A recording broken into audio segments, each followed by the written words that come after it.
ఇక్కడ మీరు చూసారు దిశ హెల్త్ పైన, ఎడ్యుకేషన్ పైన, ఫుడ్ పైన గణనీయమైనటువంటి ఇంపాక్ట్ వస్తుంది. ఎక్కడైతే no tax on health insurance పెట్టారో దీనివల్ల హెల్త్ పైన ఇంపాక్ట్ వస్తుంది. ఎడ్యుకేషన్ పైన నోట్ బుక్స్, పెన్సిల్స్ అన్ని కూడా తగ్గించారు కాబట్టి చాలా ఇంపాక్ట్ వస్తుంది. ఎసెన్షియల్ ఫుడ్ పైన చాలా డ్రాస్టిక్ గా తగ్గించారు కాబట్టి కామన్ మ్యాన్ కి ఫుడ్ ఐటమ్స్ అన్ని అందుబాటులోకి వచ్చే పరిస్థితి వస్తుంది. దీనివల్ల దేశ ఎంఎస్ఎంఈ పెద్ద ఎత్తున గ్రోత్ ఇంజిన్ గా ఇప్పటికే ఉంది. నెక్స్ట్ లెవెల్ బూస్టప్ వస్తుంది. అదే మనం ఆలోచించేది వికసిత్ భారత్, స్వర్ణాంధ్రప్రదేశ్. ఈ రోజు ఎంఎస్ఎంఈలు 110 మిలియన్ పీపుల్ ని ఎంప్లాయ్ చేసే పరిస్థితిలో ఉన్నారు. ఇంకో పక్క సెకండ్ ఓన్లీ టు అగ్రికల్చర్, దీని మీద ఎక్కువ ఆధారపడుతున్నారు.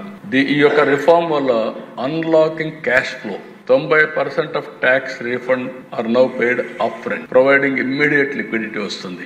Enhanced competitive spirit, 30% faster logistics and lower cost create a level playing field అందరికి వస్తుంది.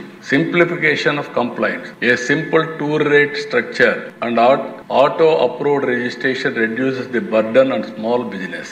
Fixing బ్లాక్డ్ క్యాపిటల్, ఎక్కడ క్యాపిటల్ ఇది కాకుండా ఇన్వర్టెడ్ డ్యూటీ స్ట్రక్చర్ కాబట్టి దీని మీద క్యాపిటల్ ఆపరేషన్ కానీ గ్రోత్ కానీ దోహదం చేస్తుంది. అందుకే మనం ప్లాన్ చేసేది one family one entrepreneur Ratan Tata innovation hub.